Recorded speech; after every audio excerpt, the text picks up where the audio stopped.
Hello, everyone.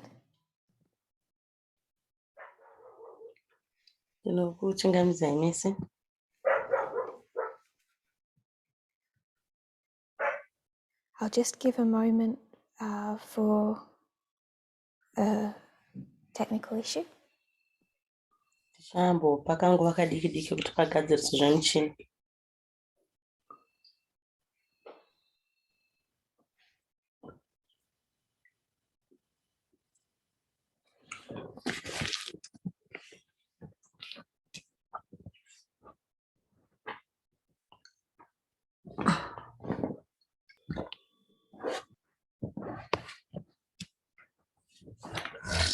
I don't think it's possible to have a presentation. It's like we have to have a technical issue for it to be an authentic.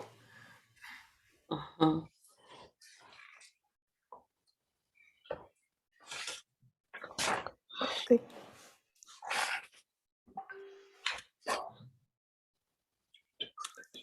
It's not the technical people's fault. They're amazing.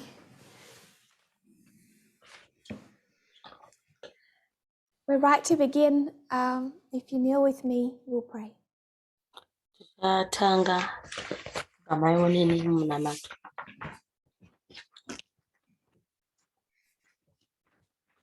Dear Lord,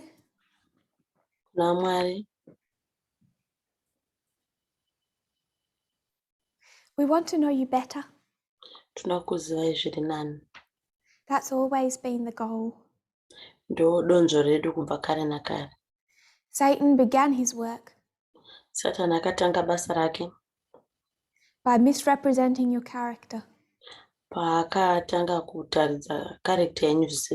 and your government, making your version look ugly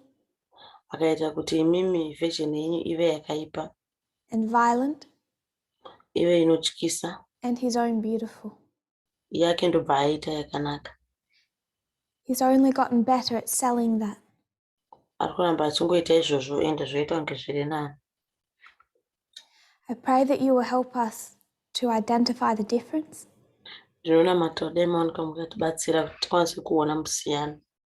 learn to love your methods as we also learn to understand them.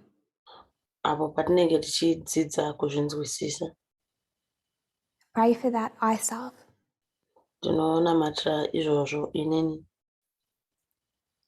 In Jesus' name, amen. Amen.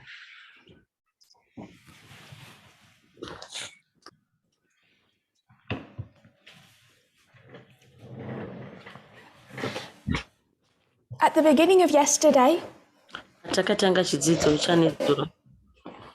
I said there was about 3 topics I wanted to address.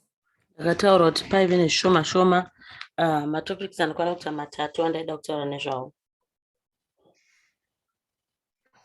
probably 4. The first, I had questions from a friend about headship before the fall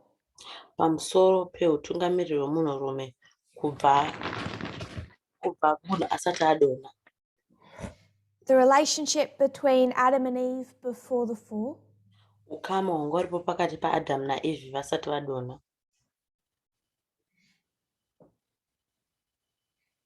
and if there was equality, why did that end after the fall? Why did God do that, knowing how women would suffer?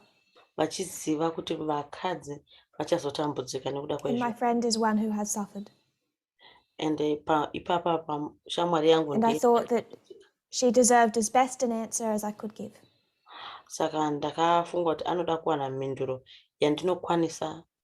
It wasn't perhaps completely comprehensive, but with just a few quotes, comparing and contrasting it with Ham, tichitora tichienzanisa nezvaakasangana nazvo. I don't think that the truth is hidden or hard to see. Handifungi kuti chokwadi chakawandiswa uyezvo chinonetsa kuona pakadai. That was point number 1. Ndo yakanga iri pfungwa yekutanga Her questions. yemibvunzo yakabvunzwa neshamwari yangu. Point number 2. Pfungwa yechipiri,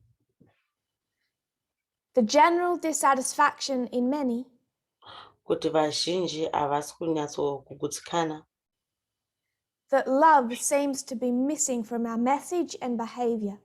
vanoona sekunge nyaya yerudo rwaMwari iri kushayikwa mukati memeseji yedu So I said, I'll accommodate you. Saka ini ndakabva ndati ini ndichakuitai kuti mugamuchirike. We'll talk about the cross, Tichataura pamusoro pemuchinjiko, the eternal Christian symbol for love. Symbol inobatika kumaKristu. If they want to think of love, it's Christ on the cross. Saka kana maKristu ese angada kufunga pamusoro perudo, vanofunga Kristu So pamuchinjiko. people want to talk about love. Saka vanhu vanoda kutaura pamusoro perudo. We went to the cross. Saka takadzokera pamuchinjikwa. We asked what killed God. Tikabvunzana kuti chiko chakauraya Mwari, Kristu. We came back to equality. Ndobva taona kuti tikatidzosera paequality, pakuenzana. As he hung on the cross, Apo Kristu paanga akarembera pamuchinjiko, as he agonized in Gethsemane, apo paairwadziwa nekushungurudzika muGetsemani, what weighed on his heart chiko chaimurwadza pamwoyo pake was seeing how familiar humanity is with sin, chaimurwadza ndechekuti munhu akanga agutsikana chaizvo, that anyora. they think it's a small thing, Vanga vakuona kunge chivi chinhu chidiki diki chaizvo. that it's so deeply rooted. Saka chivi chachadzika midzi mumunhu. And despite what humanity thinks, Tichibvisa kuti munhu anofungei pamusoro pazvo, it's awful, zvinorwadza chaizvo, wicked, zvakaipisisa, the terrible enormity izvo zvinotyisa zviri chivi mumunhu, of what sin is, kuti chivi chinombori chii, combined with humanity's casual dismissal of it, zvichibatanidzwa nekungoonekwa nevanhu vachiti hazvina basa izvi. broke God's heart, Izvozvo ndizvo zvakaponda mwoyo waMwari, killed him. zvobva zvamuuraya. We take the cross, Takatora muchinjiko, we take it to 2019, tikaudzosera kunouisa pa2019. we see that the sin most deeply rooted Tikaona kuti chivi icho chakanyanya kudzika midzi, almost impossible to eradicate, icho chinoita kunge hachichakwanisi kuti chibviswe, is sexism. chivi chekudzvanyirira munhu, Impossible to eradicate kuti chinoita kunge hachikwanisi kubvisika, in the hearts and minds of the majority kuti hachikwanisi kubvisiwa mukati memwoyo nehana dzevazhinji, who refuse to see it as enormous. vanhu vanoramba kuchiona sechinhu chiri enormous, Who find it so familiar. vanochiona kunge chinhu chavanokwanisa kutogara pakati pacho. As a lawyer said that I recently shared on the media broadcast, Sekutaura kunoita mumwe lawyer sekusheya kwandikaita pamedia broadcast, even domestic abuse is common. anotaura kuti iye kuti kunyange kushungurudzwa mukati medzimba zvinhu And a minor zvinotoitika offense. zvajairika.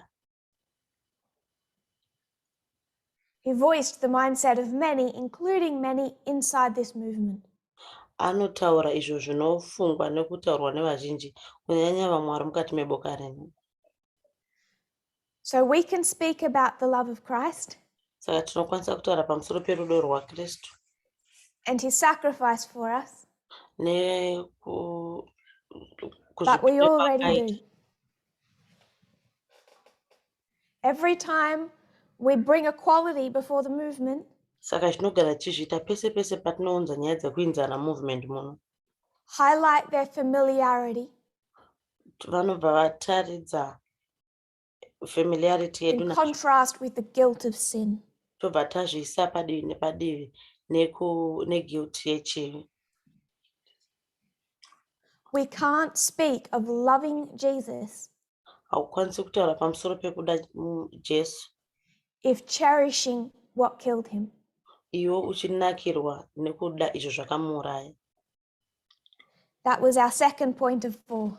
Saka ndo yakanga iri pfungwa yedu yechipiri. We're now into our third. Taakupinda mupfungwa yedu yechitatu. I wanted to continue the theme of equality Saka ndachida kuramba ndichienderera mberi nedonzvo rekuenzana. and tie it back to what we've been doing here in our classes. Tobva tazvisunganidza neizvo zvatachiita mukati mezvidzidzo zvedu. You won't get much benefit from what is said if you haven't watched the classes. Saka haukwanisi kunge uchiwana benefit muzvidzidzo zvedu izvi kana waisateedzera zvatiri kuita. We defined left-wing and right-wing ideology. Takataura pamusoro pfungwa dzeavo vekurudyi nevekuruboshwe. The Midnight Cry showed us 2 streams of information.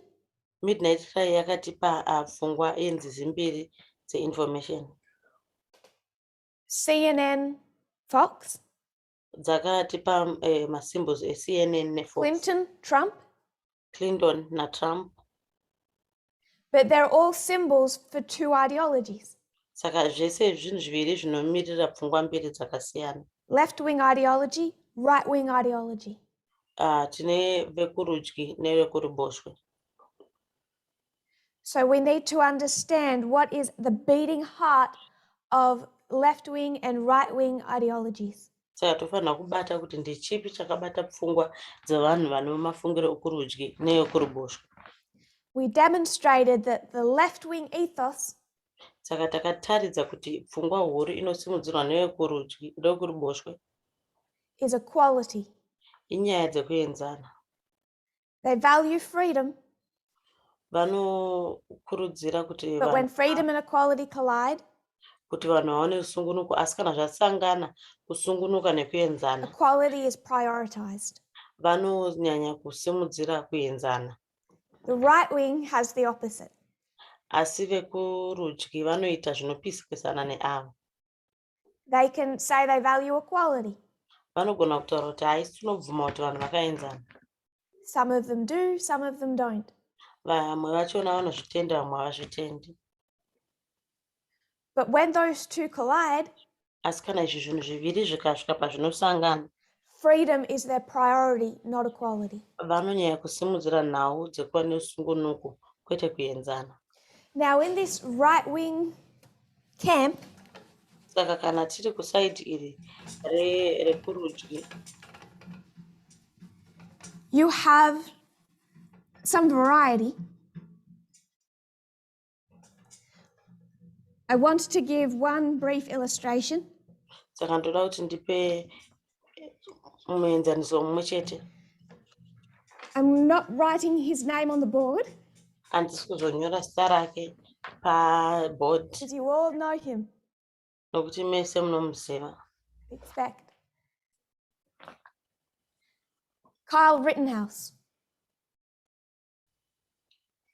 If you know George Floyd, you should know Kyle Rittenhouse. Kana uchiziva George Floyd unofanira kuziva anonzi Kyle Rittenhouse. This isn't in your quotes for the translators. I've segued. Izvi hazvisi mumanotsi edu. But I won't be long. Handisi kuzotora nguva yakareba.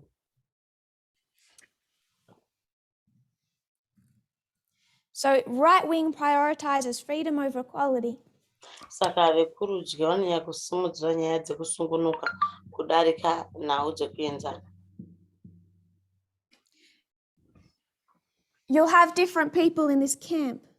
Saka tina vanhu vakasiyana siyana kudivi iri. You'll have one group Tine boka rimwe chete that say equality matters vanoti nyaya dzekuinzana ndo chaidzo dzatinofanira kusimudzira. But freedom has to be foundation. Asi zvinofanira kunge zvakagara pamusoro perusungunuko. So they'll talk about the wage gap between men and women. Saka vanotaura pamusoro pemukaka pakati pevarume nevakadzi. Okay, the wage gap exists. Mukaka iwo uripo. And that's not good. Ende izvozvo hazvina kunaka. But that change has to come through society changing itself. Asi shanduko iyoyo inofanira kuuya apo tiona nharaunda ichishanduka. No government intervention. Hapana kupindira No force or pressure applied. Hapafanirwi kuiswa nhau dzekumanikidzwa kuvanhu. Because force or pressure from the government Nokuti kana tikatanga kumanikidzira vanhu kubva kuhurumende impacts people's freedoms. Zvinobva zvanoshungurudza kodzero nokusungunuka kwevanhu. Companies' freedoms. Inobva yanobvisa kusungunuka kwevanhu. To employ who they want. Saka kana kambani ine munhu achikwanisa and pay them what they want. Vachida kuvabhadhara nemadiro avanoita. So wage gap exists and that's not good. Saka iwo mukayo uripo ende hauna kunaka.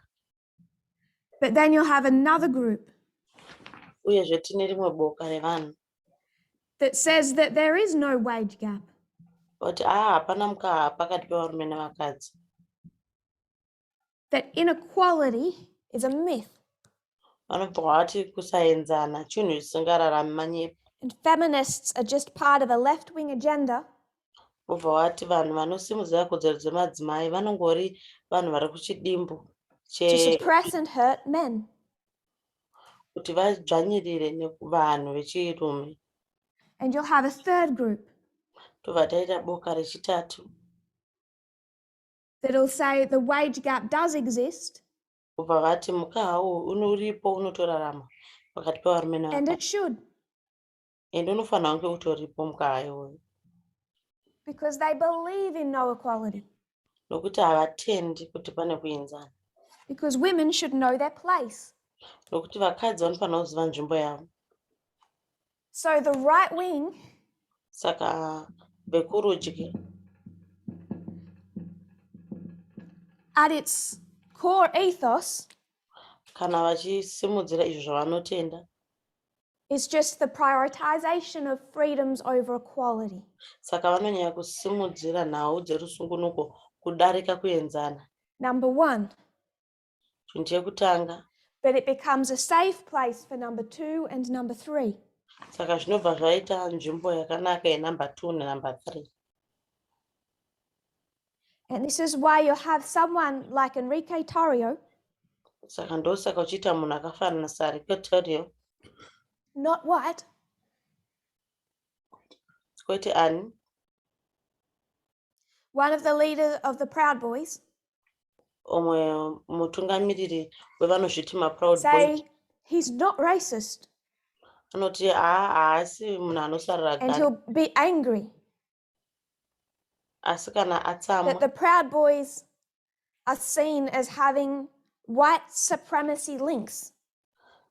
Apo paunoona vanhu maProud Boys vachinzi vanozvisimudzira sevanhu vechichena. And he only prioritizes freedom over equality. Asi anonyanya kusimudzira kusungunuka kudarika kuenzana. But the ethos that he stands for izvo zvaanomiririra does two things. Zvinoita zvinhu zviviri. It creates a safe space Zvinogadzira nzvimbo yakanaka for much more ugly thinking. Kuti munhu aite mafungiro akaipa. Whether they say there is no inequality to begin with. Pekutanga vanogona kuti hapana chinonzi kuenzana. There is no racial inequality in the United States. Kuti hapana kuti pane rusarira ganda muAmerica. Or 3, there is racial inequality. Kana kuti pane kusaenzana pakati pevanhu vane. And there should be. Kubva kuti zvinofanira kunge zvitoripo. He can't see that his adherence to number 1 haakwanisi kutaura kuti iye anomirira zvipa number 1 supports and foments number 2 and number 3. Izvo zvinozoita kuti zvisimbise number 2 nenumber 3.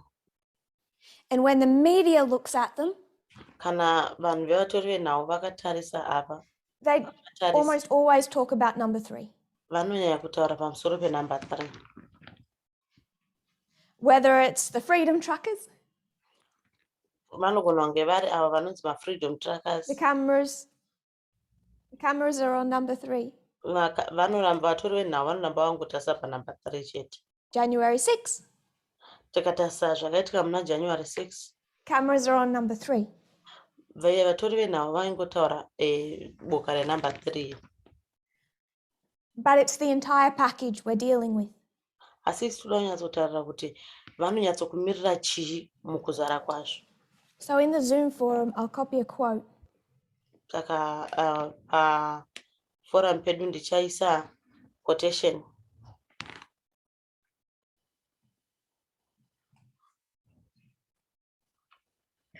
Quoting Carl Rittenhouse speaking to Tucker Carlson.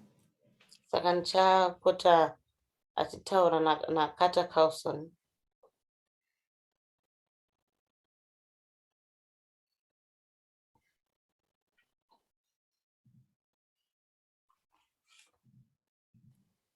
Tucker Carlson. I told everybody there I had to do it. I was just attacked.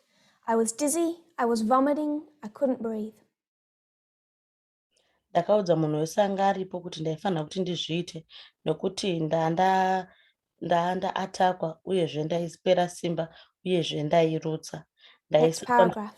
This case has nothing to do with race. It never had anything to do with race. It had to do with the right to self-defense.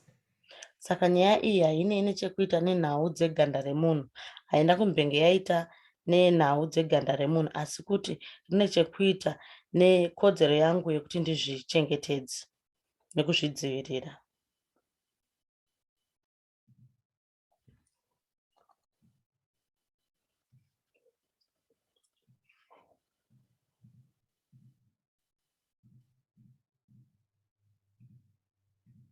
One more quote.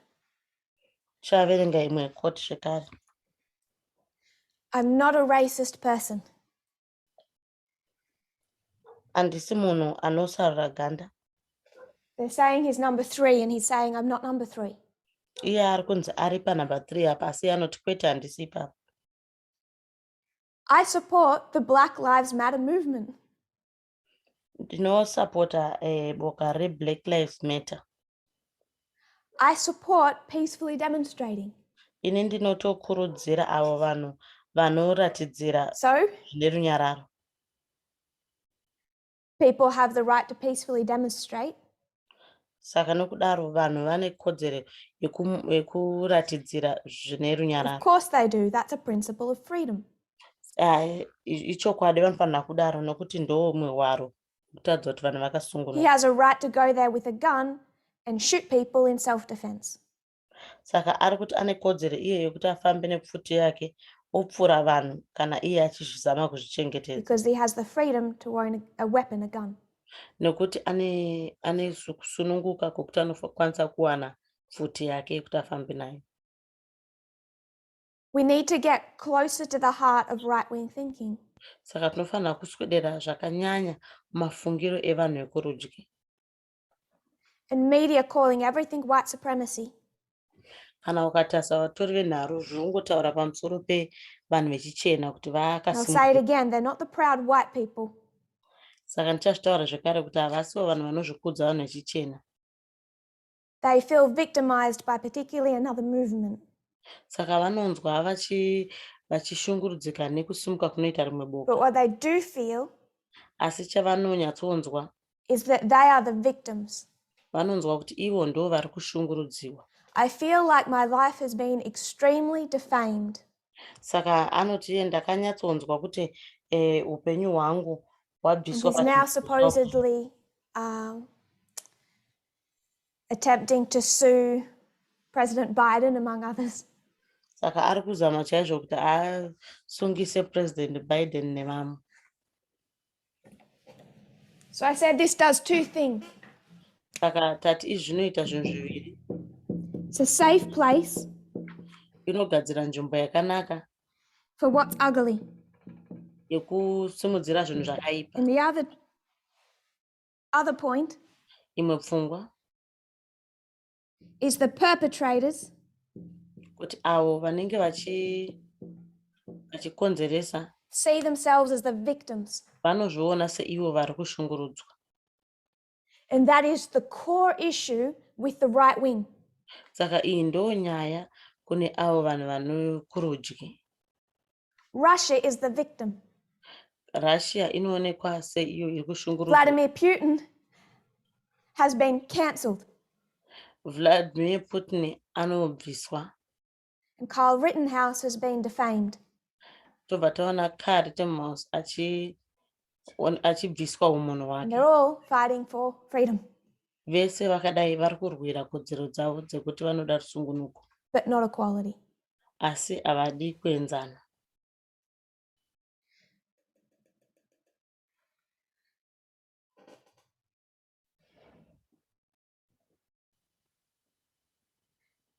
Libertarians value the right of all to live in whatever manner they choose, so long as they do not forcibly interfere with the equal right of others to live in whatever manner they choose.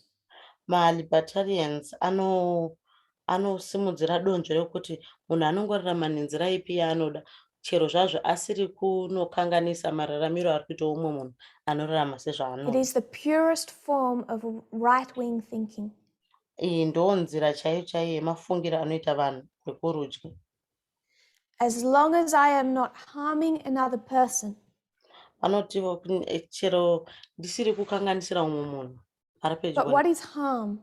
Saka chinonzi kumbokanganisira kana kukuvadza kudii? To the right wing. Kune munhu ari mumafungiro ekurudyi. This is from the Journal of Libertarian Studies. Apa ndiri kuverenga kubva muchinyorwa chakanyorwa chinonzi Journal of Libertarian From Studies. 1980. Mugore ra1980. By John Hospers. Rakanyorwa namurume anonzi John Hospers. Department of Philosophy. Anonyora kubva kubandi rephilosophy. University of Southern California. University yeku South California. He's going to define what harm means. Anotsanangura kuti chinombonzi kukanganisira kana kukuvadza kudii. For the right wing. Kune vanhu vane mafungiro ekurudyi. 1. Chekutanga. Assault and battery. Anotaura kuti kukuvadza.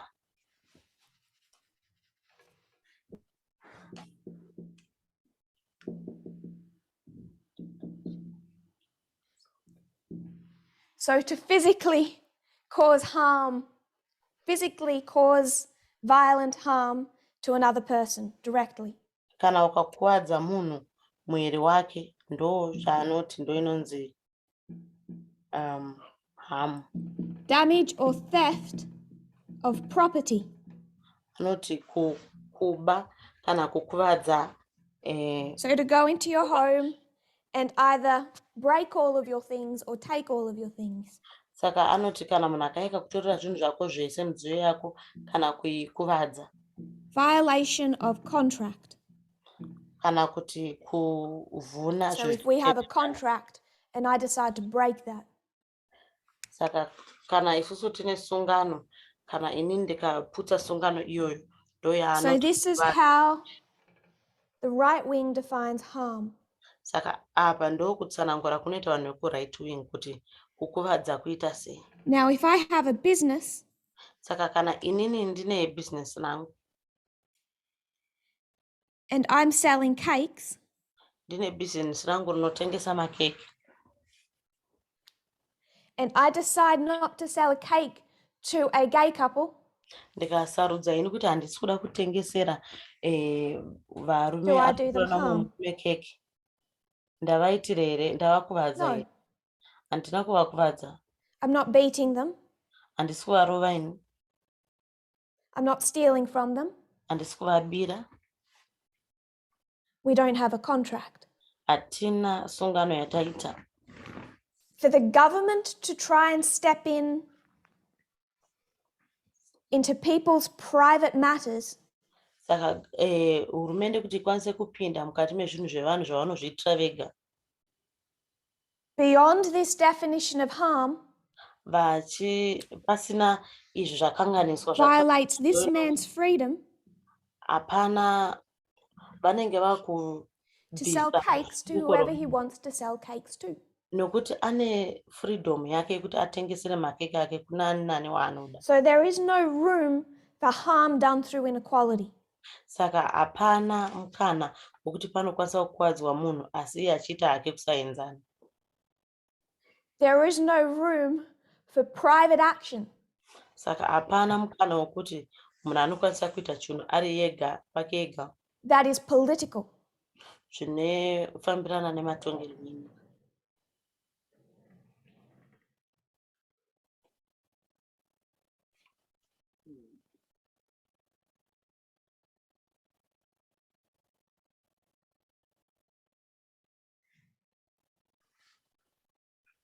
I'm sure you remember that's a Supreme Court case. Ndinovimba kuti marangarira kuti inyaya yakaenda kumacourts. Again, you have the three groups of people. Apa tine mapoka matatu evanhu. One group says it's really terrible what this business owner is doing. Rimwe boka rinobva riti zviri kuti vanhu ava hazviite izvi. Let's hope he sees that this impacts his own business. Vanobva kuti ndinovimba kuti achaona kuti zvinhu zviri kukanganisira business. It hurts himself because he lost a client. Zvinomurwadza iye nokuti arasikirwa nemunhu. And let's hope he changes. But the government cannot get involved and force him. Asi hurumende haikwanisi kupinda kuti imanikidzire kuti atengesere keke rake. Because his right to freedom trumps the couple's right to equality. Saka iye kodzero dzake dzekunge ane rusungunuko dzinobva dzadzikisira kodzero yevanhu. But you also have a safe place for number 2 and number 3. Saka zvinobva zvagadzira nzvimbo yakanaka yekuti number 2 number 3 ipinde. That says there is no inequality. Saka vobva vati hapana kusaenzana. Maybe there's another business over here. Vanogona kuti maybe pane rimwe business riri padivi apa. Making cakes for only gay couples. Riri kungogadzirawo makeke kutengesera vanhu vechingochani chete. We're the victims. Isusu tisu vanotori mavictims. They have Pride Month. I want Straight Pride Month. Because I, as a straight person, nokuti ini semunhu anoita zvinhu zviri straight. I hate that term. Makes everyone else seem bent. I, as a heterosexual person, inini semunhu anoda murume iye ari mukadzi. am victimized. Ndini ndiri kutoshungurudzwa nemageyi aya. It's me that's suffering now. Ndini ndiri kutoshungurudzika izvo zvino. Because I don't get straight pride marches. Nokuti handisi kuwana vanhu vanopinda mandiri. I don't get special treatment. Handisi kutreatwa nenzira yakanaka. I don't get the sympathy of a large segment of society. Handisi kunzwirwa tsitsi nevazhinji mukati menharaunda. And especially 2 and 3 turn themselves into the victims. Kunyanya boka rechipiri nechitatu vanobva vazviona vari ivo vari kukanganisira. And that victimhood is at the center of so much right-wing thought. Saka pfungwa iyoyo yekuona kunge ivo ndori kukanganisirwa ndo iri pakati nepakati pevanhu vari kuboka rekurudyi. We have number 3. Saka tine number 3. Of course there's discrimination against gay people. Vanotaurawo pamusoro pekusarudza vanhu vechigay. There should be. Panofanira kutonge. How else will we push traditional values? Nekuti vanonyanya kusimudzira nyaya dzeunhu, simudzira zvinhu zvakanaka matraditional. So there is variety, particularly 3 different parts within right-wing thinking. Saka mukati mumafungiro evanhu vekurudyi mune mapoka matatu. I want us to get to the heart of what is wrong with number 1. Saka ndoda kuti tinyatsokupinda pakadzikadzika kuti chii chakaipa nenumber should 1. already understand number 2 and number 3. Saka izvozvo zvinofanira kutibatsira kunzwisisa number 2 nenumber 3. But the victimhood. Kune avo vanenge vachiti isu tisi tiri kukanganisirwa. You see Jackson getting elected to the Supreme Court. Tunoona anonzi Jackson achiwana tsamba kuenda kuSupreme Court. Republicans are the victims. Ubva vati maRepublicans ndo vari kutokanganisirwa. Ukraine invaded. Ukraine ndo yapindwa. Putin is cancelled. Putin atobviswa, haachaonekwi kuti ndiye akaipa. Rittenhouse defamed. Anonzi iye atobviswa chimiro chake. This is the entire underlying test of the Sunday law. Saka izvi ndo hwaro hweSunday law. The final dispensation. Nguva yekupedzisira tichizoenda kuEden. Centers on a final test. Yakagara pamusoro petest yekupedzisira. But it's not new. Asi hazvisi zvitsva. Our parents got thrown out of Eden. Vabereki vedu vakapindana nazvo muEden. We want to go back to Eden. Isu toda kudzokera kuEden. So we have to pass the test they failed. Saka isu tinofanira kuti tigone test iyo yavakatadza. If this centers, the Sunday law test centers. Saka izvi kana zviri izvo zvakagara pamwoyo weSunday law. On the conflict between two streams. Pakurwidzana pakati penzizi mbiri dzeinformation. Two ethos. Mafungiro mairi. And your ticket back to Eden depends on which one you conform with. Saka iwo tiketi rako rekuti udzokere kuEden zvinoenderana nekuti wasarudza divi ripi. Then when they were thrown out of Eden. Nekuti apo pavakaburitswa muEden. They had to be tested on the same two streams, two messages. Vaifanirwa kuti vateswe pamusoro pemamessages iwayo ari maviri. God said, Mwari vanobva vati, of all of these trees, miti yese iyi, you have the freedom mune to eat from. freedom yekudya yese. You're free. Mune rusungunuko yenyu. I'm building Eden on freedom. Saka Eden yakavakwa pahwaro dzekusungunuka. It was not a government without freedom. Saka yanga isiri hurumende isina rusununguko. But they're going to face a test. Asi vari kuzosangana nebvunzo yavo. There's this one tree. Pane umwe muti uri apo. If you eat of that tree, kana ukadya muti iwoyo. The verse says they're told they will die. Vhesi rinotaura kuti vakaudzwa kuti munofa zviro kwazvo. But they were told a lot more than that. Asi vakaudzwa zvizhinji zvinopfuura ipapo. We read the quotes about the angels. Takaverenga maquotations pamusoro pevatumwa vakauya. They were given the story of what had happened in heaven. Vakapiwa nyaya kuti zvakambofamba seiko kudenga. They saw that Satan's choice impacted a third of the angels. Vakazviona kuti izvo zvakaitwa naSatani zvakabata chidimbu They chengerozi. know that their choice will have an impact on others. Vakatozivawo kuti ivo sarudzo yavachaita ichabatawo zvichaitwa on the very planet. paplanet inoyi yeEarth. You have freedom to eat from any tree of the garden. Vanonzi vakasungunukavo kudya muti upi zvawo uri mukati mebindu.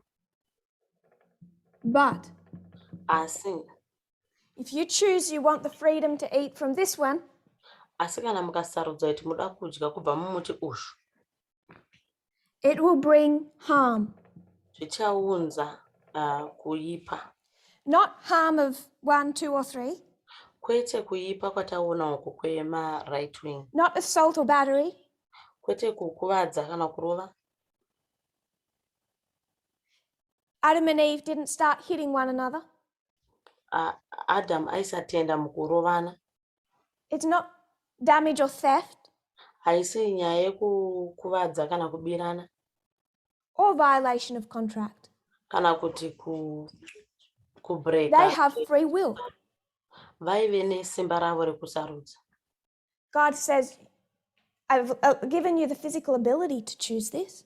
Saka Mwari vanobva vati haindatokupai sarudzo kuti musarudze mega pakati pezvinhu zviviri izvi. But the harm done through that choice Asi izvo zvichaita zvinokuvadza was not direct. kubudikidza nesarudzo yenyu, asi zvichauya zviri straight, zviri The pachi. beginning of death in every living thing Kutanga kufa pamusoro pechinhu chese chinorarama. as a consequence of their choice Zviri matuso isarudzo yakanga was an inequality. yanga iri nyaya yekusaenzana. It's still harm. Kukuvadza ikoko. But in exercising freedom, Kuti pakuexercisa kusungunuka the kwavo, right wing allows harm. vanhu veku-right wing vanobvumira kuti paitwe kukuvadza. As long as I am not physically going into your house, harming your body, your things. As long as ndisiri kupinda mumba mako ndichizokukuvadza, ndichikuvadza muviri wako. When you look at the left wing, right wing fight over climate change, Kana mukatarisa kurudzana pakati pe-right wing vari kuruboshwe nevakurudyi AOC will say, climate. AOC anotaura kuti we need to do something about the meat and dairy industries. AOC anoti tinofanira kuita zvimwe zvinhu pamusoro peavo vanotengesa nyama. And the right wing panics. Veku-right wing vanobva vashungurudzika chaizvo. Why? Nemhaka yei? If they don't do something about some of these industries, Nekuti kana vakasaita zvimwe zvinhu pamusoro pema-industries aya, it's going to harm every living thing. nekuti zvichakuvadza zvinhu zvese zvinorarama. Climate change progresses, Climate change inoramba ichienderera mberi. and you have a massive hurricane hit a faraway island. Munokwanisa kuwana mafungu mukati me-island muchitsuwa. Now, America didn't go to that island America haina kuenda kuchitsuwa ichocho, and beat everyone, haina kuenda ikanorova munhu ikoko, steal from the island, haina kuenda kunobira vanhu vanogara kuisland, or violate a contract. kana kuti vakaputsa chisungano So the chavakaita. right wing says, Saka vanhu vekurudyi vanobva vati we're not doing harm. hatina kukuvadza kwatiri kuita isu. One, climate change happens, it matters. Climate change inongoita sekuda kwainongoita. But the freedoms of the meat and dairy industry Asi kusungunuka kwevanhu vanoita zvekutengesa nyama nemukaka, and the freedoms of citizens to eat however they want to nekusungunuka kune vagari vemunyika kuti vanodya chese chavanoda kudya, trump the harm that is done to every living thing saka zvinobva zvaenda pamusoro pezvinhu zvese zvakaipa zvokukuvadza zvichaitwa kunhu zvese zvinorarama. through climate change. Saka kuburikidza nekushanduka kwemamiriro I ekunze. hope with that illustration we can see the difference Saka nemufananidzo ndinovimba kuti tinokwanisa kuona musiyano between the two definitions of harm, pakati pematsananguriro anoitwa kukuvadza, how the right wing limits what harm is. apo tichiona vekurudyi vachimbunyikidza kuti kunonzi kukuvadza kudii. This is why you see the right wing panic at any attempt Ndochikonzero ngei tichiona to do something about climate change. vachipanika kazhinji kana pachitaurwa pamusoro pekuita zvinhu pamusoro pekushanduka kwemamiriro ekunze. Fox News just goes in panic mode. Fox News inobva yangopanika. Trump would photograph himself surrounded by all his burgers. Trump anobva aburitswa akasaraundwa saying you won't take our freedoms. achiti vanoda kuti vatore kusungunuka kwedu. Even though the freedom that they're choosing does harm to every living thing through climate change. Kunyange zvazvo usungunuko rwavo kusarudza zvinhu zvavari kuda zvichikanganisira mamiriro ekunze. Now, even the right wing knows we have freedom to hurt ourselves. Even vekurudyi vanoziva kuti vane sungunuko rekuzvikuvadza. But Adam and Eve hurt much more than themselves. Asi Adam naEve vakakuvadza kwete ivo badzi, asi And they knew that. ivo vaizviziva izvozvo. They had Satan's example. Vaive nemufananidzo waSatani. Great Controversy 531.2. It's controversy 531.2. God has said, Mwari vanotiwo, Eden is built on freedom. vanoti Eden yakavakwa pamusoro perusungunuko. But there's a choice you can make Asi pane sarudzo yaunokwanisa kutora. where unrestricted freedom Sununguko rusina kudziviswa will cause harm to other living things. unokwanisa kukonzeresa kukuvadza kune zvimwe zvinhu zvinorarama. So with this clash, Supreme Court clash, Nekudhumana uku kwefreedom neequality, what decision were they to make? saka vaifanira kutora sarudzo ipiko. The serpent brought an ethos. Satan, nyoka inovaunzira mafungiro ayo. They accepted the words of the serpent, Vanobva vagamuchira manzwi enyoka. that God did not mean what he said. Asi Mwari vaisareva zvakataurwa nenyoka. They distrusted the government of God.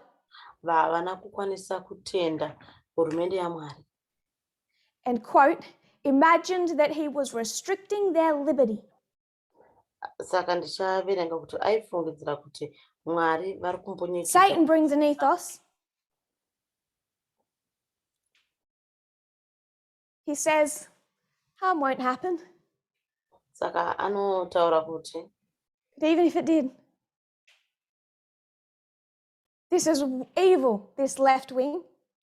mbataura kuti kuruboshwe uku ndo kune zvakaipa. Because God's big government Nokuti hurumende yaMwari hombe iyi is restricting your liberty, iri kudzvanyirira rusungunuko rwenyu.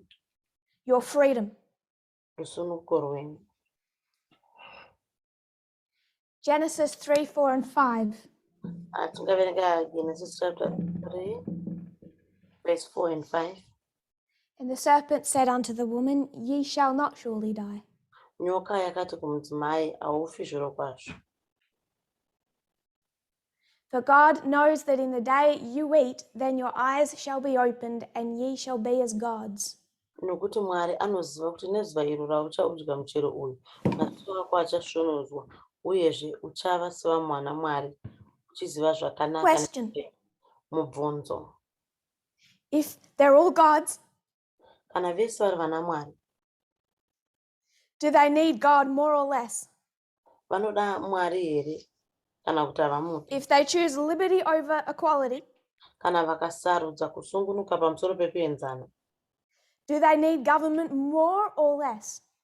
vanenge vachida hurumende here kana kuti vanenge What vasinga? Satan is saying Satani zvaari kureva ndezvekuti is if you choose your liberty, your freedom over equality, kuti kana iwe ukasarudza kusungunuka kwako pamusoro pekuenzana, over the harm it causes, usingatarisi kuti ichakonzeresa kurwadziwa indirectly through society, zvisinganyanya kutorwa zviti direct mukati mesociety, through inequalities, kuburikidza nekusainzana, if you choose your liberty, kana ukasarudza kusungunuka kwako, you'll need a much smaller government. unenge uchida hurumende diki.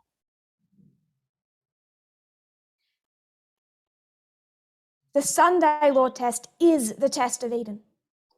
Sunday law test yedu ndiyo test yekuEden.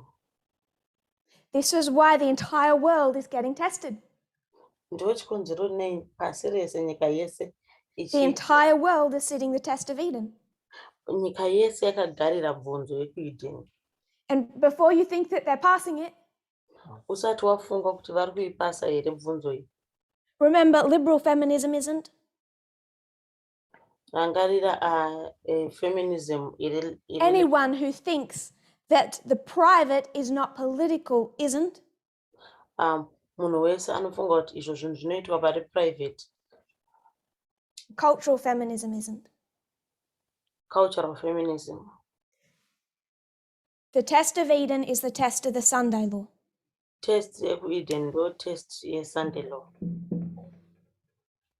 Between two ethos. Kusarudza pakati Two streams.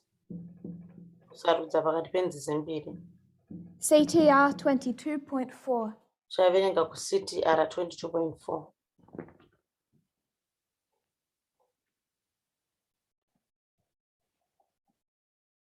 Ye shall be as gods, knowing good and evil.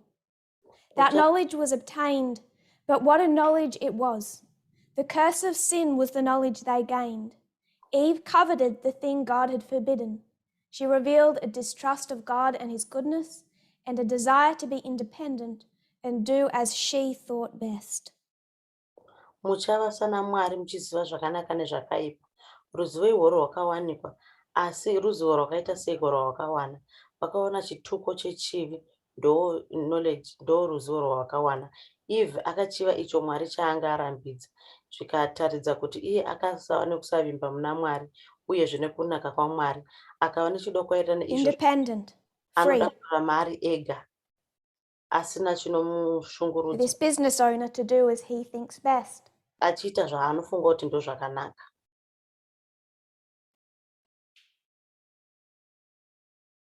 She would be a god, her own government. Akazviona ari iye Mwari, saka anga ahurumende She would be a law unto herself. anga ave mutemo iye kwaari iye ega. She would acknowledge no restraint. Saka anga asisina chinhu chinomumbunyikedza. She chose the right wing. Akasarudza kurudyi. Just one side point. Ndikanibotaura imwe pfungwa iri padivi. Adam gets off easy here.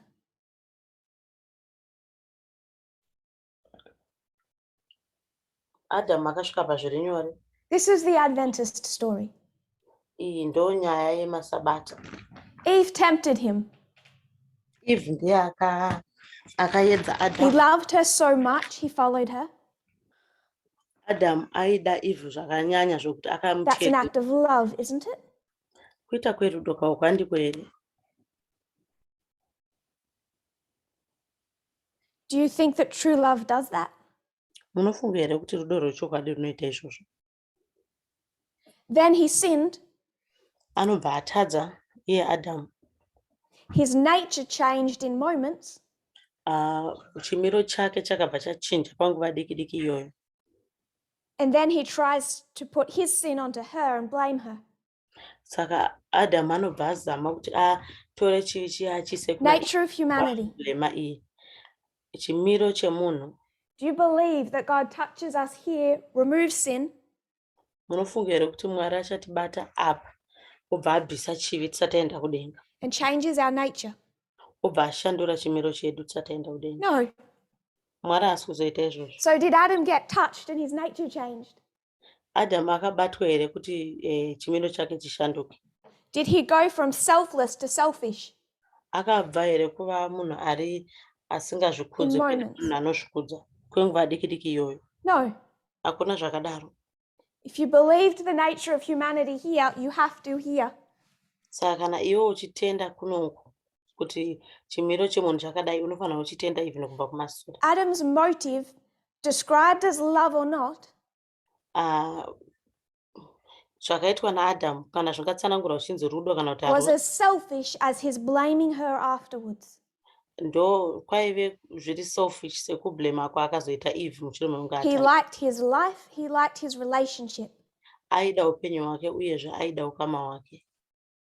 And regardless of the influence that had on others, chero zvazvo zvisinei nezvazvichaita kune vamwe, regardless of the impact, asingatarisi zvazvichazoita, he chose his right to have a relationship akasarudza kodzero yake yekuva neukama over the harm of inequality that did to others. pamusoro pekukanganisira kwaichazoita kuenzana kune vamwe. Over the example he set. Pamusoro pemuenzaniso waakaseta, waakataridza. They both chose freedom. Vese vakasarudza kusungunuka. Adam as much as Eve. Adamu akangofanana naEve. Adam chose to do what he thought best. Adamu akasarudza kuita zvaaifungidzira kuti izvo ndizvo chaizvizvo. He also acknowledged no restraint. Saka iye akabvumawo pfungwa yekuti anenge akurarama asina chinomu. Ellen White describes all this. Ellen White anotsanangura zvese izvi as apparently the smallest of sins. Anotsanangura achiti izvi ndo chimwe chechivi chidiki diki. But it wasn't an out of control an out of control appetite. Saka yanga isiri nyaya yekuti control appetite yake. It was the ethos that they chose. Asi yanga iri pfungwa yavakasarudza. Right wing. Yekurudyi. And with that they chose a different form of government.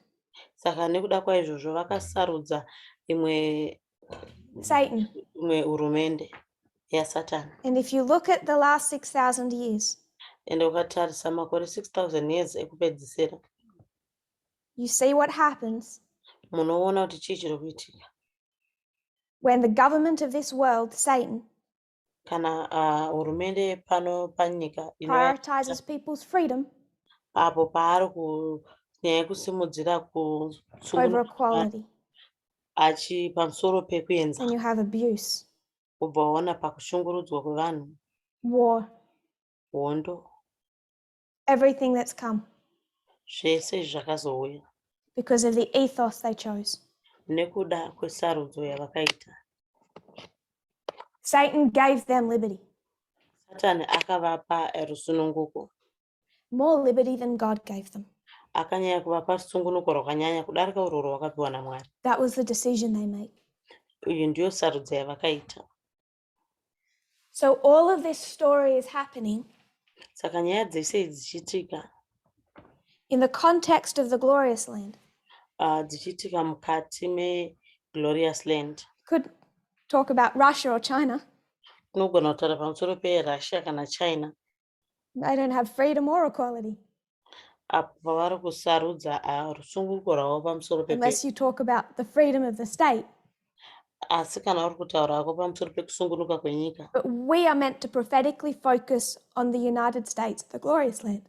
Asi isusu tinonyanya kutarisa glorious land inova United States of America. Now the United States is the king of the north. Saka United States ndiyo mambo wekumusoro. Babylon. Ndo yakanomirwa Medo-Persia. Medo-Persia. Greece. Rome. Inomirwa zvekare neRome. None of them are glorious. Vese hatsi glorious Why land. is the United States glorious? Say United States iri glorious land. Because the United States is a parable. Nokuti United States iparable. It's symbolic of Eden. Inomiririra Eden. It's built on the principle of freedom. Yakavakwa pamusoro pehwaro. God intended it that way. Freedom is a foundational principle of the United States. Saka kusungunuka ndo hwaro hweUnited States of America. But from 1798 to now, asi kubva mukati megore ra1798 kusvika izvezvi, the United States wars over two sides. The United States inongorwidzana pamusoro pemativi maviri. At the Sunday law, PaSunday law, all that they do zvavanoita is in that final closing act, zvinhu zvekupedzisira zvavari kuita, cement their decision kunyatsokusimbisa sarudzo yavo about which stream they're going to set as the foundation of their government. Pakuti vanosarudza divi ripi kuti iri ndo hwaro hwehurumende yedu seUnited States of America. Will they decide? We know they will decide as Adam and Eve decided in Eden. Tinoziva kuti vachasarudza sekusarudza kwakaita Adam naEve muEden.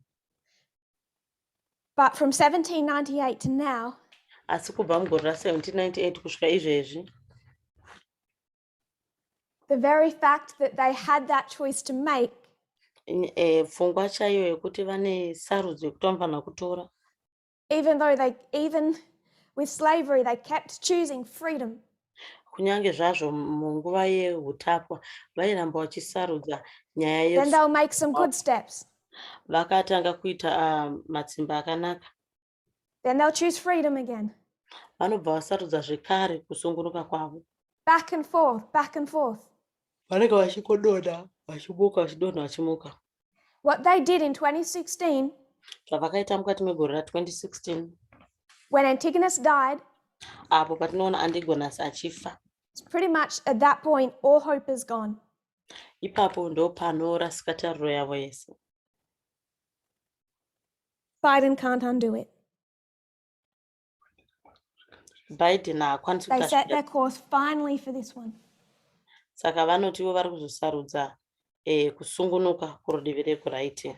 So we've addressed Eden, Saka tataura pamusoro peEden, the original glorious land. tichitaura pamusoro peglorious land chaiyo chaiyo yokutanga. Could go further back into heaven, Apo pataa kudzokera kudenga, and we won't for time, except for one quote. saka nekuda kwenguva yedu tichaverenga Patriarchs and Prophets 38.1. Patriarchs and Prophets 38.1. I want us to see that this has been the test from the very beginning. Saka ndoda kuti muone kuti iyi ndiyo yanga iri bvunzo yedu kubva pekutanga. Lucifer went forth to diffuse the spirit of discontent among the angels.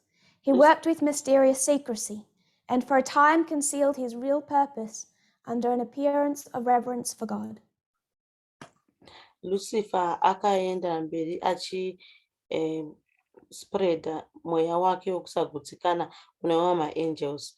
Akashanda chaizvo, akawanza nyaya yake kusvika panguva apo He began to insinuate doubts concerning the laws that governed heavenly beings, intimating that though laws might be necessary for the inhabitants of worlds, angels, being more exalted, needed no such restraint. Their own wisdom was a sufficient guide. Saka anobva awanza nyaya yake achiita kunge ari kuda kuteerera Mwari.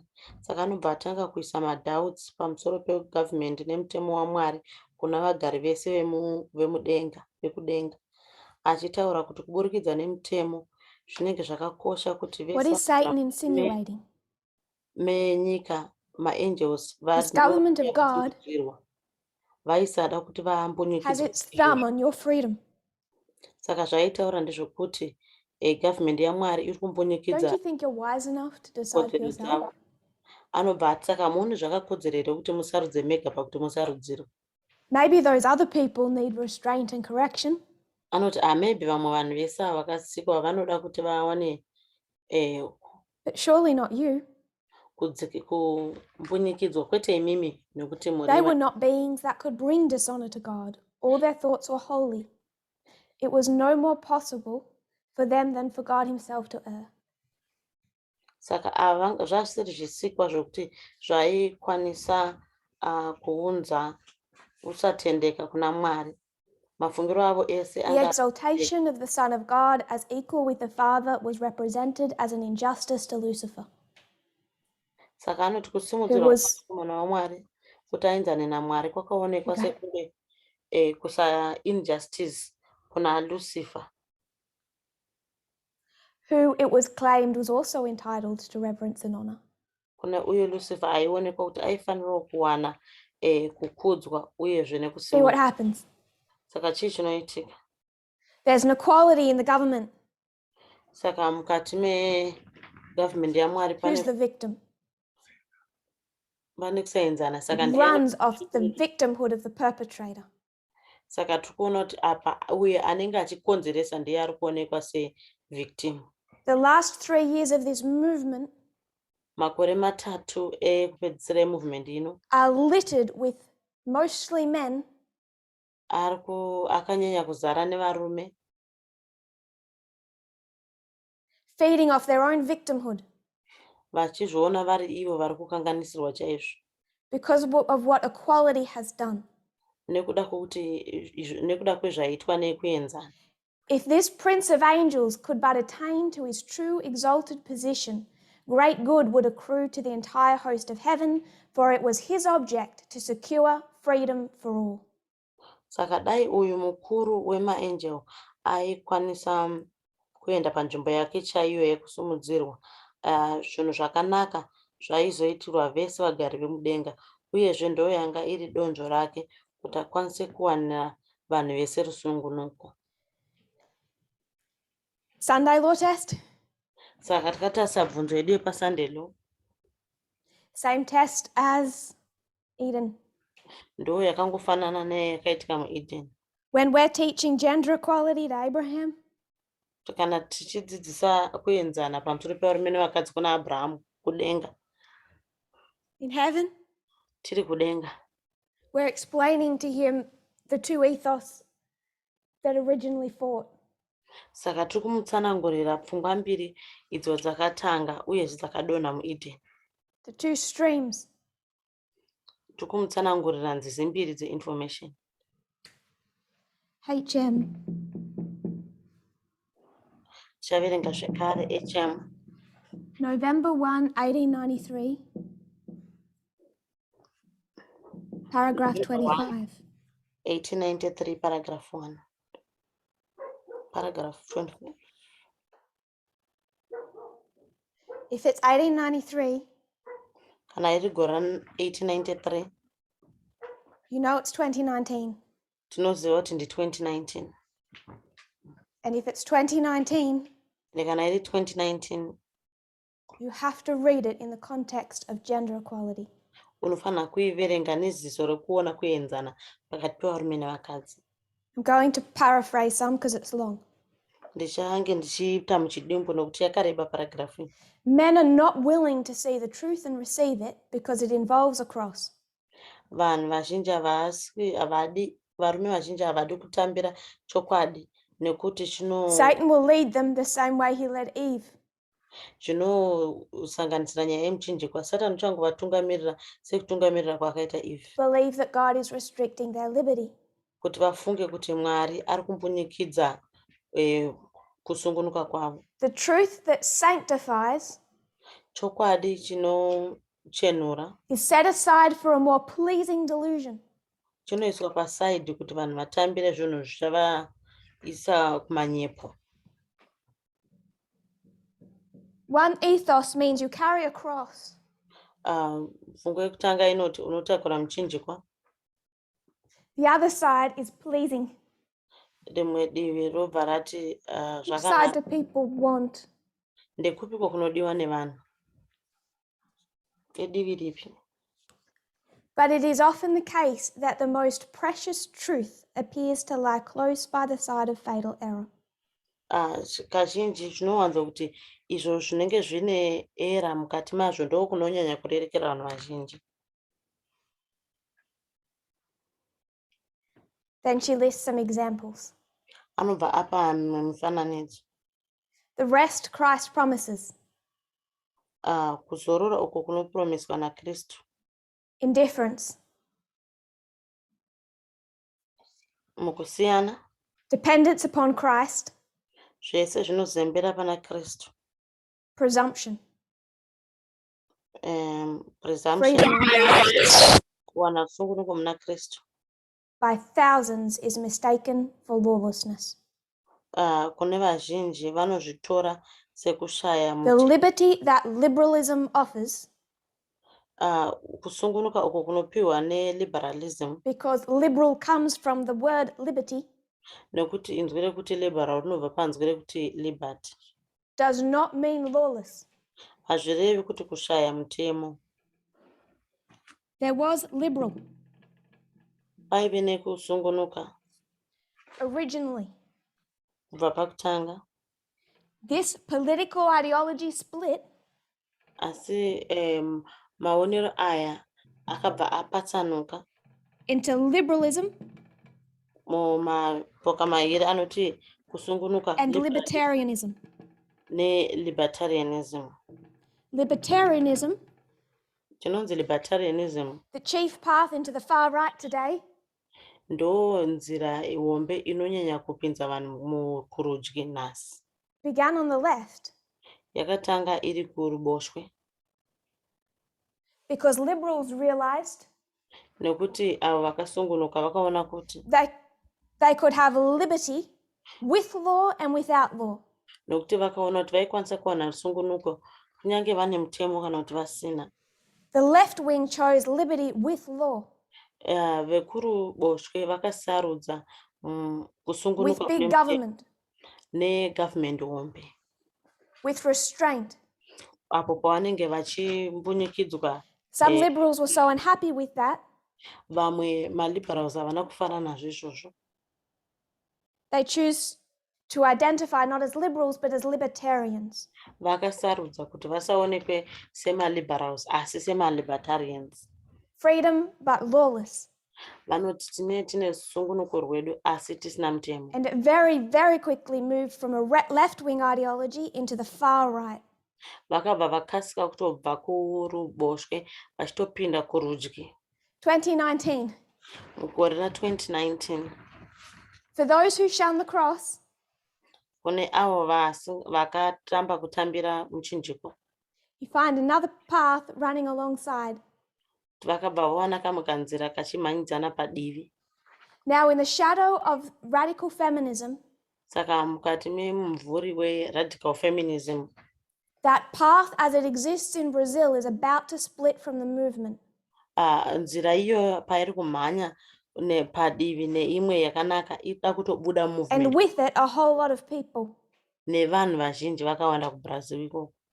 I hadn't left the room after presenting Eden to Eden in 2019. Ndakasiya mukana mushure mekunge ndapresenta Eden to Eden mugore ra2019. Before ever the prophet of that ideology mushure mekunge muprofita wepfungwa iyoyo said this is great. Anobva ati zvakanaka chaizvo izvi. Freedom for all. Kuti ataona rusungunuko kumunhu wese. We'll all be like God's small government. Tese tinenge tafanana naMwari kagovernment. We won't need a movement leadership. Hatidi isusu utungamiriri wemovement to govern how this movement handles equality. Hatidi vanhu vaya vachititaridza kuti movement inoyi inobata sei nhau dzekuenzana. And we'll make a victim of every perpetrator. Saka tichagadzira kuti wese anenge ari iye perpetrator ave. You should have carried the cross. Hatifaniri kutakura muchinjikwa. Seen the sin for what it was. Kuti tikwanise kuona chivi sezvazviri. And let it break their heart the same way it broke God's heart. Vakasatendera kuti chivi ichocho chivhune mwoyo yavo sekuvhuna kwaikaita. That's the hope for perpetrators in this movement. Ndo hope tariro ine vanhu turning themselves into the victims is not the hope we can give them. Saka kuti vazvibvise kuva maperpetrators vozviita ivo vari kushungurudzwa haisiyo tariro yatinokwanisa. What we do is we carry them to the foot of the cross. Chatinokwanisa kungovaita kungovatakura tonovaisa pasi pemuchinjikwa. And we say, will your heart break too? Tonovabvunza kuti mwoyo yenyu ichapunzikawo here? Or are you so stubbornly indifferent to sexism, to your own sin? Asi kana kuti muri vanhu vari very stubborn vasingadi kushanduka kubva musexism yavanayo. That is what love does. Izvo ndo zvinoita rudo. And anyone that tells you that is not love munhu wese anokudza kuti harusi rudo irworwo is selling a very different ethos. Ari kukutengesera pfungwa yakatosiyana. Libertarianism described as something beautiful. Libertarianism kana chitsanangura inoonekwa sechinhu chakanaka chaizvo. Because they always do. Nokuti vanongoita zvinhu zvakanaka. You have 6,000 years to look back and know what that has looked like. Tine makore 6,000 ekuti ticheuke tione kuti zvakambomira sei, zvakanomborevei. God says, Mwari vanoti freedom. Kusungunuka. But when these two issues collide, asi nyaya idzi dziri dziviri dzikasvika There's padzinodhumana, a leadership that will tell you which decision to make. asi sevatungamiri vanokuudza kuti wotora And that decision. decision should make sense to you. Decision yawapiwa iyoyo inofanira kumeka sense kwauri. You should already know that you have to choose it. Iwe unofanira kutoziva kuti unofanira kutosarudza sarudzo iyoyo. Freedom versus equality. Freedom versus equality. It is very much your decision. Idecision yako iwoyo yaunotora. But when they made that decision, Asi pavanotora sarudzo iyoyo, God says you have your freedom to choose your two governments. Mwari vanoti mune kodzero yenyu nekusununguka But if you choose the pleasing over the hurumende cross, kuti muchasarudza kupi, muchinjikwa here kana kuti izvo zvinonakidza kuona. you don't do that in Eden. Hamuzviti izvozvo muEdeni. And there will be a sword Nokuti pachange pane pfumo called the third angel's message rinonzi third angel's message between you and Eden. pakati pako iwewe neEdeni. You can be on either side of the wall in the New Jerusalem. Unokwanisa kunge uri kudivi ripi zvaro You have the freedom to choose your side. une kusununguka kusarudza kuti unoda kuenda kudivi ripi. You can be inside Eden, you can be outside Eden. Unokwanisa kunge uri mukati meEdeni kana kuti uri kunze kweEdeni, sarudzo ndeyako. You can be inside the movement, you can be outside the movement. Unokwanisa kunge uri mukati memovement kana kuti unokwanisa kubuda. You can choose the right-wing stream of information and the right-wing ethos. Unokwanisa kusarudza kuva kurudyi kana kunge and all be as gods. wobva wafanana naMwari. Or you can choose the left-wing ethos, the left-wing stream of information. Kana kuti unosarudza kuruboshwe. It is a cross. Muchinjikwa. I know it's a cross. Ndinozviziva kuti muchinjikwa. But our hearts shouldn't be breaking for ourselves. Asi mwoyo yedu haifanira kuti ipunzikire isusu. If we think it's a cross because our hearts break for ourselves, Kana tifunga kuti muchinjikwa nokuti mwoyo yedu iri kunopunzika nekuda we kwedu. don't understand what the cross was designed to teach us. Hauzwisisi kuti muchinjikwa wakagadzirwa kuti udzidzise chii. Which was not what breaks our hearts. Hausi zvinopunza mwoyo yedu. But what broke the heart of God. Asi izvo zvinopunza mwoyo waMwari. So you have the freedom. Saka zvino une rusununguko. Brazil. KuBrazil. It's your decision. Isarudzo yenyu vanhu vekuBrazil. I think the majority of people have already made theirs. Ndinoziva kuti vanhu vazhinji vakatotora sarudzo yavo. They may have wavered for some time. Vanogona kunge vaimbozungunika kwenguva yakareba. But they've bought into a message. Asi vakatotambira message. About the victimhood of perpetrators.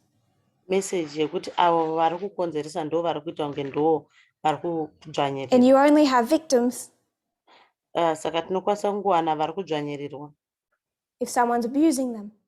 Kana paine munhu ari kuvashungurudza. The government of the movement.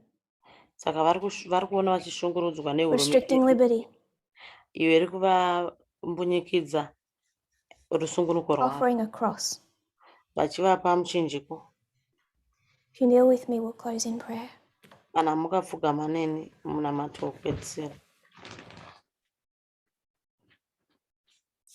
Dear Lord, kuna Ishe, we see an information war raging externally tikuona hondo pamusoro pe-information ichiitika between the glorious land and the king of the south. Pakati pe-glorious land namambo. There's an information war internally. Tikuona zvekare pane hondo panhau I ye-information. pray that people's hearts can be softened. Ndinonamatira kuti mwoyo yevanhu dai yawanikwa ichapfaviswa. As they look at the cross. Apo pavanenge vachitarisa muchinjiko. With eyes wide opened. Maziso avo akavhurwa zvakanyanya. With eyes to see. Vane maziso anokwanisa kuona.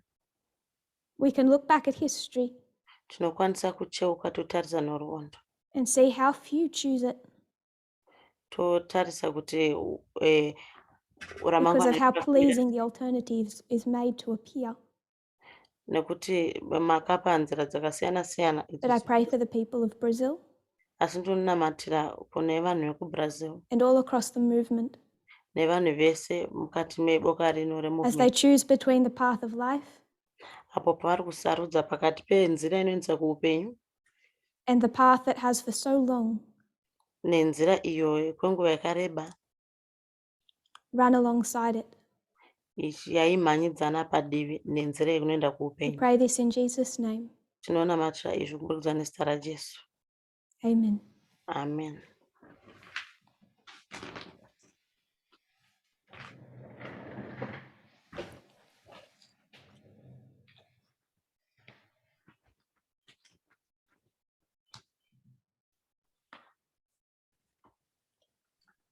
Thank you, Elder Tess, for the solemn message.